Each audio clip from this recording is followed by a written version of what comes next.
नमस्कार, मैं हूं बिलाल और आप देख रहे हैं दस्तक इंडिया।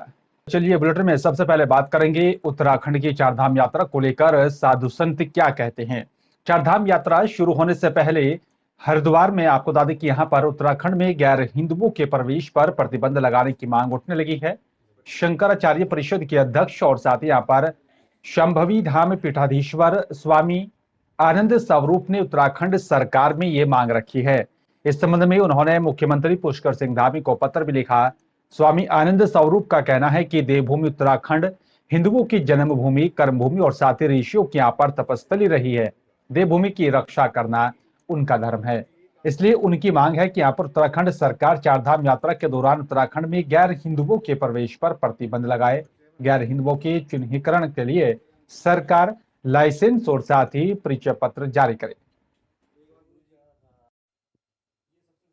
उत्तराखंड के मुख्यमंत्री पुष्कर सिंह धामी जी को पत्र लिखा है कि इस पे तत्काल लाइसेंस बने, प्रवेश पत्र बने और जिनके पास गैर हिंदुओं का प्रवेश हो, चाहे वो मुसलमान हो, यहूदी हो और जितने भी विदेशी धर्म वाले लोग हैं, उन सबको तत्काल प्रतिबंधित किया जाए। और प्रतिबंधित नहीं किया जाएगा तो काली सेना के लोग स्वयं खड़े होकर के उनका आईडी कार्ड चेक करने का काम करेंगे।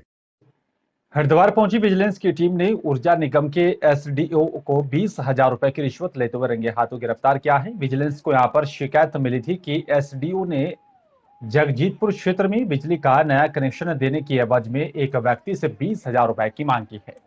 पैसे नहीं देने पर एसडीओ लंबे समय से आवेदनकर्ता को चक्कर कटवा रहा था और पीड़ित की तरफ से विजिलेंस में यहाँ पर शिकायत दर्ज कराने के बाद टीम ने आरोपी एसडीओ को पकड़ने के लिए जाल बिछाया। जगजीतपुर क्षेत्र के सब स्टेशन पहुंचकर कार्रवाई करते हुए एसडीओ संदीप शर्मा को रंगे हाथों गिरफ्तार किया। दोपहर करीब 1 बजे पहुंची विजिलेंस की आपा टीम देर शाम करीब 9 बजे एसडीओ को अपने साथ लेकर देहरादून के लिए रवाना हो गई थी। लगभग 10 घंटे से उनसे पूछताछ हुई और मुझे लग रहा है कि इसमें कोई साजिश है, क्योंकि विजिलेंस अगर उनके खिलाफ कुछ उनके पास सबूत था तो वो सबूत तो चाहे वो 10 मिनट में हो, चाहे आधे घंटे में हो, चाहे 10 घंटे में हो, तो वो तो अगर कोई उनके अगेंस्ट कोई ठोस सबूत था तो वो आधे घंटे में उनके अगेंस्ट हो सकता था। साजिश इसलिए लग रही है ना, अगर वो मतलब उसमें पकड़े गए तो वो तो आधे घंटे में प्रूफ था। 10 घंटे में मान ले कोई आदमी अगर पैसा दे के पकड़ा जा रहा है तो वो तो आधे घंटे में प्रूफ, 10 मिनट में प्रूफ हो जाएगा। अगर 10 घंटे से हमारे उपखंड अधिकारी महोदय को बैठा के रखा, उनसे पूछताछ की जा रही, तो इसका मतलब हम क्या समझे? हमें तो लग रहा है कि इसमें साजिश है, हमारे अधिकारी को फंसाया जा रहा है। और हरिद्वार नगर निगम में यहां पर चोरों का आतंक लगातार जारी है। एमएनए सहित कई दफ्तरों पर धावा बोलकर चोरी की घटना को अंजाम दिया। चोर इन दफ्तरों के ताले तोड़कर कई यहां पर फाइल लेकर मौके से फरार हो गए। चोरों की यहां पर ये पूरी करतूत दफ्तर में लगे सीसीटीवी कैमरे में भी कैद हो गई। बड़ी बात यह है कि यहाँ पर निगम में बाकायदा नाइट शिफ्ट में यहाँ पर चौकीदार रहता है, लेकिन उसे भी चोरी की यहाँ पर भनक नहीं लगी। अब पुलिस ने मामले की जांच पड़ताल शुरू कर दी है। आपको बता दें कि यहाँ पर कोतवाली हरिद्वार क्षेत्र में नगर निगम हरिद्वार का कार्यालय स्थित है। जिस इलाके में यहाँ पर ये कार्यालय स्थित है उसमें कई आला अधिकारियों के आवास भी मौजूद है। इसके इलाके की सुरक्षा व्यवस्था को धत्ता बताकर अज्ञात चोरों ने आज तड़के 3 बजे के करीब नगर निगम में स्थित नगर आयुक्त, सहायक नगर आयुक्त सहित कुल 5 दफ्तरों के पहले तो यहाँ पर ताले तोड़े। उसके बाद दफ्तरों में घुसकर वहां पर रखी अलमारियों के ताले तोड़कर वहां की फाइलों को खंगाला। हरिद्वार नगर निगम के अधिकारियों के ऑफिस में यहाँ पर चोर के ये पहला घटना प्रतीत हो रहा है। आपको बता दें कि यहाँ पर चोर जो है अपने साथ कई फाइलें लेकर गए हैं। मैंने साहब ने मुझे सूचना दी थी फ़ोन से, तो मैंने तुरंत चौकी इंचार्ज को वहाँ पे भेजा। तो चौकी इंचार्ज ने अपने जो फिजिकल इंस्पेक्शन वहाँ पे है उस पर देखा कि वहाँ 2-3 ताले टूटे हैं और सीसीटीवी में ये बात कवर भी हो रही कि कोई व्यक्ति वहाँ कुछ ढूंढने की फिराक से गया था। अभी तक की सूचना के अनुसार, तथ्यों के अनुसार कुछ विशेष चीज़ चोरी नहीं हुआ। तो ऐसा लगता है कि किसी फाइल या किसी पर्टिकुलर किसी एक विशेष चीज़ को ढूंढने के लिए वो व्यक्ति वहाँ गया था। बाकी सीसीटीवी में और सर्च कर रहे हैं। जो वहाँ के कर्मचारी, उनसे पूछताछ की जाएगी। और जैसा मुझे एमएनए साहब ने बताया कि वो एक चौकीदार भी रात को रखते हैं, तो इन सब से पूछताछ के बाद चीज़ें क्लियर। और हरिद्वार में फर्जी प्रमाण पत्रों के बलबूते पूरे शिक्षा विभाग में नौकरी पाने वाले 11 शिक्षकों के खिलाफ एक बार फिर से बड़ी कार्रवाई की गई। उन सभी को सस्पेंड कर दिया गया। आपको बता दें कि यहाँ पर मुख्य शिक्षा अधिकारी शिव प्रसाद सेमवाल ने कहा है कि 11 शिक्षकों को सस्पेंड कर दिया गया। अब बाकी शिक्षकों को भी अभी जांच चल रही है। मुख्य शिक्षा अधिकारी शिव प्रसाद सिमवा ने जानकारी देते हुए बताया कि मेरे कार्यालय में लगभग 11 शिक्षकों को यहाँ पर सस्पेंड किया जा चुका है। लगभग 65% शिक्षकों के यहाँ पर प्रमाण पत्रों को SIT की टीम और साथ ही संबंधित विभागीय टीम की तरफ से जांच की जा रही है। तो जो PIL कोर्ट में दायर की गई थी वो सेंट्रली डिपार्टमेंट ऑफ एजुकेशन को ही ध्यान में रख के किया गया था। किसने किया मुझे नहीं मालूम है, लेकिन पिछले 3 वर्षों से हाई कोर्ट में हम लगातार इसका रिपोर्ट रखते आ रहे हैं कि जनपदवार कितने उनका है। बहुत बड़ी संख्या में टीचर्स के डॉक्यूमेंट वेरीफाई कर दिए गए हैं। मेरा ख्याल है कि हरिद्वार जनपद के अंदर हमने जैसे मोर देन 60% टीचर्स के डॉक्यूमेंट हैं वो वेरीफाई कर दिए हैं। हमारी वेरिफिकेशन रिपोर्ट में वो लोग भी शामिल हैं जिनके खिलाफ शिकायत। लक्सर में महिला की मौत के मामले में संज्ञान लेते हुए मुख्य चिकित्सा अधिकारी के आदेश पर जो है स्वास्थ्य विभाग ने लक्सर की अंबेडकर चैरिटेबल हॉस्पिटल पर शिकंजा कस दिया है। अस्पताल पर कार्रवाई करने के लिए यहां पर जिला प्रशिक्षण अधिकारी डॉक्टर विवेक तिवारी, लक्सर CHC प्रभारी डॉक्टर अनिल वर्मा और BPM आशीष कुमार की टीम गठित की गई। CMO की तरफ से गठित स्वास्थ्य टीम ने यहाँ पर पहले अस्पताल का निरीक्षण किया और अस्पताल के तमाम दस्तावेज भी कब्जे में लेने के बाद अस्पताल पर ताला डाल दिया गया। टीम में शामिल दोनों डॉक्टरों ने यहाँ पर बताया कि पिछले दिनों यहाँ पर अस्पताल में प्रसव के बाद एक जच्चा महिला की यहाँ पर मौत हो गई थी, जिसके लिए यहाँ पर एक कार्रवाई की गई है। मृतका थी, इसके बारे में हम लोग CMO साहब के निर्देशानुसार कि जाकर के पूरी जांच का आख्या दीजिए और बताइए वहाँ क्या क्या हुआ है। मैं पहले भी गया था, अस्पताल बंद पाया गया था, लेकिन पुनः हम लोग दोबारा आज फिर एक टीम के माध्यम से हम लोग गए। वहाँ संचालक था, खुला हुआ हॉस्पिटल पाया गया, मेडिकल स्टोर अंदर था, कोई नहीं पाया गया और वहाँ पर सारी अव्यवस्थाएँ थी, डॉक्टर कोई नहीं पाया गया वहाँ पर। तो अभी CMO साहब के वार्ता के अनुसार हम लोगों ने उसको बंद कर दिया है और अभी कॉपी CMO साहब को DM सर को कर रहे हैं। दस्तावेज कब्जे में ले लिए? हाँ, दस्तावेज कब्जे में ले लिए। इसकी एक शिकायत आई थी कि कोई एक गर्भवती महिला यहाँ इलाज के लिए आई, उसकी मृत्यु हो गई। तो उसके लिए CMO साहब के निर्देशानुसार हम लोग जांच के लिए गए थे, मैं डॉक्टर अनिल वर्मा सर और आशीष जी हमारे BPM जो हैं लक्सर के। तो वहाँ पे जाने पे हमने देखा कि एक तो सिर्फ उनका एक संचालक वहाँ पाया गया, कोई डॉक्टर नहीं था वहाँ पे, कोई वार्ड बॉय नहीं, कोई फार्मासिस्ट नहीं, और जो अस्पताल की जो स्थिति थी वो भी जो है मानकों के अनुरूप नहीं है। तो अभी तो फिलहाल हमने अस्पताल को बंद कर दिया है और अब हम आज उसकी रिपोर्ट DM सर को देंगे, तो जैसे उनके आदेश होंगे उस पर कार्रवाई। और लक्सर में राष्ट्रीय ध्वज को टेबल से नीचे डालने के वायरल वीडियो को लेकर सैकड़ों लोगों ने खानपुर विधायक उमेश कुमार और साथ यहाँ पर उसके एक समर्थक हितेश धीमान के खिलाफ लक्सर में जुलूस निकालकर प्रदर्शन किया। दोनों के यहाँ पर पुतले भी फूंके गए। आपको बता दें कि यहाँ पर सोशल मीडिया पर एक वीडियो वायरल हो रहा है जिसमें यहाँ पर खानपुर विधायक उमेश कुमार कुर्सी पर बैठे और साथ ही उनके बराबर में बैठे उनके समर्थक हितेश धीमान टेबल पर रखे राष्ट्रीय ध्वज को टेबल से उठाकर नीचे डाल देते हैं। और इस वीडियो को यहाँ पर क्षेत्र के लोगों में यहाँ पर भारी आक्रोश है। लोगों की तरफ से इसी तिरंगे का यहाँ पर राष्ट्रीय ध्वज का अपमान बताया जा रहा है। यह है कि जो निंदनीय घटना हुई है तिरंगे को लेकर, तिरंगा हमारी आन बान शान है, देश की शान है, हमारा जज्बा है, हमारे जवानों की आन बान शान है, जिसको लेके हम जो हमारे साथ ये घटना हुई है हितेश धीमान द्वारा और उमेश कुमार द्वारा, ये बर्दाश्त नहीं की जाएगी। और खानपुर की जनता ये जो मांग कर रही है कि यहाँ का, इस क्षेत्र का नहीं, इस देश का जो अपमान हुआ है इसके ऊपर कार्रवाई करे और इनको कड़ी से कड़ी सजा का ये भागी बने। ये आप लोग देख रहे हैं सोशल मीडिया पर एक वीडियो वायरल हो रहा है जिसमें हितेश धीमान और उमेश शर्मा द्वारा तिरंगे का अपमान किया जा रहा है, जो हमारे शहीदों की आन बान शान का प्रतीक है, इस देश का प्रतीक है, उसको उठा करके कूड़े के डब्बे में डाल दिया गया। ये बिल्कुल बर्दाश्त नहीं किया जाएगा। ऐसे विधायक को और ऐसे उनके साथ में जो साथी लगे हुए हैं उनको बिल्कुल बर्दाश्त नहीं किया जाएगा। लक्सर की जनता उनको मुंह तोड़ जवाब देगी और हम चाहते हैं कि सरकार उनका जो है विधायक का निरस्त करे और उनको कड़ी से कड़ी सजा दी जाए। और बिल्कुल मैं आपको स्पष्ट बता दूं कि उमेश कुमार और उनके साथी पत्रकार हितेश धीमान ने जिस प्रकार राष्ट्रीय ध्वज का अपमान किया है वो बिल्कुल बर्दाश्त नहीं किया जाएगा। कारण है उसका, उमेश कुमार खुद को वरिष्ठ पत्रकार बताते हैं और साथ में वो विधायक भी हैं। ऐसे में उनके पास डबल जिम्मेदारी है और ऐसा जिम्मेदार व्यक्ति अगर हमारे राष्ट्रीय ध्वज का अपमान करेगा तो हम पूरे उत्तराखंड की जनता इसे बिल्कुल स्वीकार नहीं करेगी।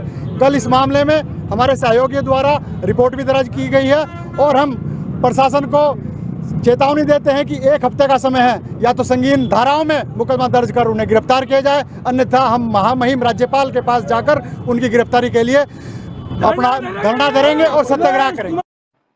चलिए बात करेंगे लाल कुआं की। आपको बता दें कि यहाँ पर लाल कुआं नगर में यहाँ पर व्यापार मंडल चुनाव की यहाँ पर डुगडुगी बच चुकी है और आपको बता दें कि इसी को लेकर लाल कुआं नगर के अंबेडकर पार्क में व्यापारियों की एक बैठक का आयोजन किया गया, जिसमें चुनाव की रूपरेखा तैयार कर यहाँ पर फैसला लिया गया कि चुनाव से पहले सदस्यता अभियान भी चलाया जाएगा, जो सदस्यता अभियान 18 अप्रैल से लेकर 30 अप्रैल तक चलेगा। आपको बता दें कि लाल कुआं में व्यापार मंडल चुनाव की तैयारियां तेज हो गई हैं और इसी को लेकर व्यापारियों की एक बैठक भी अंबेडकर पार्क में आयोजित की गई, जिसमें व्यापार मंडल चुनाव को लेकर मंथन हुआ है। बैठक में यहाँ पर वक्ताओं ने कहा कि व्यापार मंडल के चुनाव कराए जाएं और साथ ही दुकान दुकान जाकर व्यापारियों की यहाँ पर पंजीकरण और साथ ही वास्तविक दुकानदारों को यहाँ पर पहचान का यहाँ पर निर्णय लिया। इसके लिए यहाँ पर 7 सदस्यता प्रभारी नियुक्त किए गए हैं, जो कि नगर के व्यापारियों को यहाँ पर सदस्यता दिलवाएंगे। व्यापार प्रतिनिधिमंडल जिलाध्यक्ष श्रीमान विपिन गुप्ता जी के नेतृत्व में हम लोग आज लाल कुआं यहाँ पहुंचे हुए हैं, जिसमें हमें निर्देशित किया गया था। देखिए, यहाँ का चुनाव पेंडिंग था। 3 वर्ष का हमारे संगठन का कार्यकाल होता है, लेकिन कोरोना काल और विधानसभा चुनाव को देखते हुए ये 1 वर्ष अधिक हो गया। अतिरिक्त कार्यभार इन्होंने संभाला। पुरानी कार्यकारिणी का हम आभार व्यक्त करते हैं। एक अच्छा उन्होंने यहाँ का स्वरूप बना के तैयार किया। अब आज हमने ये जो निर्वाचित कार्यकारिणी थी, इसे भंग कर दिया गया है और कार्यवाहक के रूप में ये कल से सदस्यता अभियान शुरू हो जाएगा। मेरी इच्छा यह है कि मैं, क्योंकि पिछले 32 साल से ट्रांसपोर्ट व्यवसाय से जुड़ा हूँ और ट्रांसपोर्ट नगर का महामंत्री भी हूँ, ट्रांसपोर्ट हल्द्वानी एसोसिएशन का महामंत्री भी हूँ, तो मेरी इच्छा है कि निष्पक्षता से चुनाव होने चाहिए, पारदर्शिता होनी चाहिए और कोई भी व्यापारी ऐसा नहीं होना चाहिए कि साहब किसी के दुख सुख में ना खड़ा हो। जो दुख मंडल उत्तराखंड की लाल कुआं इकाई का कार्यकाल 4 वर्ष का बहुत सुंदर और सराहनीय रहा है। अब चुनावी प्रक्रिया चालू हो गई है। 30 तारीख तक का समय दिया गया है, जिसमें प्रत्येक व्यापारी की मेंबरशिप की जाएगी और पिछली बार 900 व्यापारी की सदस्यता थी। इस बार इनका मिशन है कि 1500 व्यापारी कम से इस प्रांतीय उद्योग व्यापार मंडल की सदस्यता ले और जो 12 दिन का हमने समय दिया है, इसमें इस मेंबरशिप के लिए और चुनाव की घोषणा कर दी गई है। श्रीमान प्रदीप सब्रवाल जी को जिला यहाँ का प्रभारी बनाया गया है चुनाव का और 7 सदस्यीय टीम सदस्यता प्रभारी की नियुक्ति गई।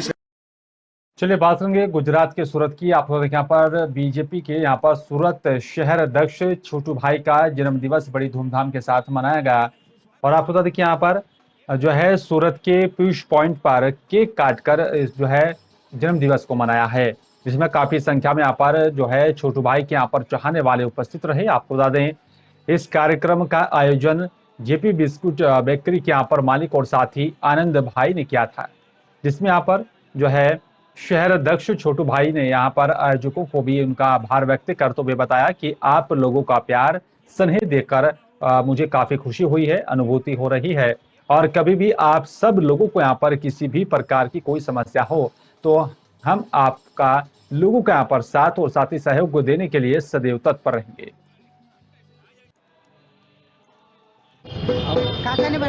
आज पीयूष पॉइंट मित्र मंडळ द्वारा મારા જન્મદિવસને ઉજવણી अच्छा ओके हिंदी ना हाँ आज पीयूष पॉइंट मित्र मंडल के द्वारा मेरा जन्मदिवस पीयूष पॉइंट जेपी बेकरी के पास मनाया गया। मैं सभी पीयूष पॉइंट मित्र मंडल का आभार व्यक्त करता हूं। और सूरत में ओम बिरला लोकसभा अध्यक्ष बनने के बाद आपको बता दें कि पहली बार जो है सूरत में यहाँ पर जो है लोगों से मुलाकात करते हुए देखेंगे, इसीलिए आपको बता दें कि यहाँ पर उन्होंने कहा कि मैं लोगों से मुलाकात करने के लिए यहाँ पर आया हूँ। एयरपोर्ट और साथ यहाँ पर सर्किट हाउस में उनका जोरदार स्वागत किया गया। भारतीय जनता पार्टी के यहाँ पर अधिकारियों के साथ ही यहाँ पर सूरत शहर के व्यापारियों ने भी बधाई दी। सर्किट हाउस में कपड़ा उद्योग से यहाँ पर बड़ी संख्या में नेता मिलने के लिए आए थे, जहाँ पर ओम बिरला ने कहा है कि यहाँ पर सूरत औद्योगिक केंद्र और साथ ही यहाँ पर वाणिज्यिक केंद्र बन गया है। सूरत शहर की विकास की यहाँ पर तारीफ करते हुए कहा है कि यहाँ पर ये शहर सभी को अपना बना लेता है। लोकसभा अध्यक्ष ओम बिरला ने यहाँ पर सूरत शहर की यहाँ पर तारीफ करते हुए कहा है कि यहाँ पर सूरत बेहद ही रंगीन शहर है, जो कोई भी यहाँ पर अपने व्यवसाय के लिए आता है, यहाँ उन सभी की यहाँ पर आर्थिक प्रगति हो जाती है। यहाँ पर एक ऐसा शहर है जहाँ देश विदेश से लोग यहाँ पर आते हैं और साथ ही उन्हें अपना बनता है।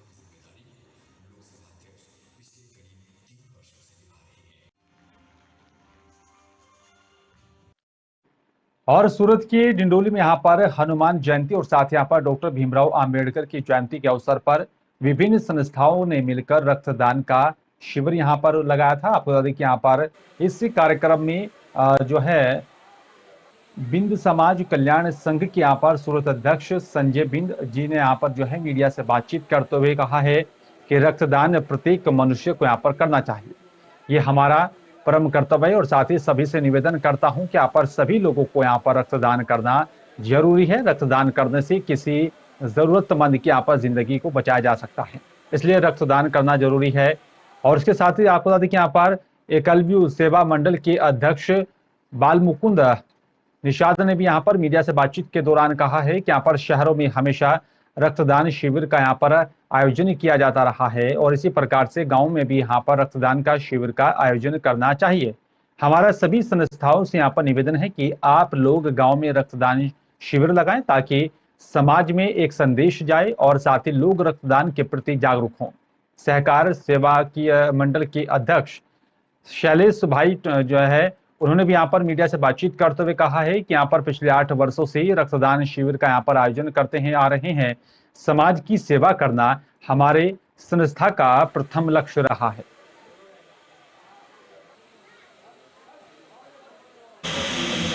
मैं बालमुकुंद निषाद एकलव्य सेवा मंडल अध्यक्ष और हमारे मित्र सभी जो भी अध्यक्ष अभी ब्लड के बारे में सब बताए, मैं अपने पूरे समाज के लोगों से ये कहना चाहता हूँ कि ब्लड देना बहुत बढ़िया चीज़ है और ब्लड देना भी चाहिए, हमेशा देना चाहिए। डर से ये नहीं है कि हम डर से भागें हमें ब्लड न दें। ब्लड देंगे तो आपकी शरीर को भी फायदा रहेगा और लोगों का जो जीवन आपके ब्लड देने से बचेगा वो बहुत बढ़िया चीज़ है। हमारे लोग मैं संजय बिंद समाज कल्याण संघ सूरत जिला अध्यक्ष हूँ। यहाँ ब्लड कैंप का आयोजन किया गया है पंचवटी धाम बजरंग बली के मंदिर पे। यहाँ हर साल किया जाता है, करीब पिछले 7-8 सालों से किया जाता है। यहाँ सभी समाज के लोग आते हैं, अपने समाज के भी लोग आते हैं। ब्लड कैंप में जो योगदान करते हैं उनको मैं बहुत बहुत धन्यवाद देता हूँ और मैं सभी से अपील करता हूँ, सभी समाज के संगठन से और सभी समाज सूरत में ज़िले में जो रहते हैं सभी भाइयों से अनुरोध करता हूँ, हर साल ब्लड कैंप रखा जाता है, उसमें बढ़ चढ़ कर हिस्सा लें ताकि ज़्यादा से ज़्यादा यूनिट आ सके और सूरत वासियों और देशवासियों को हित में ब्लड देना, डोनेट करना बहुत अत्यावश्यक और ज़रूरी है। जी, मारू नाम दीपक मकवाने, हूँ फ्रेंडली चैरिटेबल ट्रस्टનો प्रमुख છું। जी, आज अमे यहाँ डिंडोली युवक मंडल, सहकार सेवाकीय मंडल, फ्रेंडली चैरिटेबल ट्रस्ट, हड़पति समाजना આગેવાનો બધા મળીને અમે અહીંયા એક બ્લડ કેમ્પનું આયોજન કરેલું છે।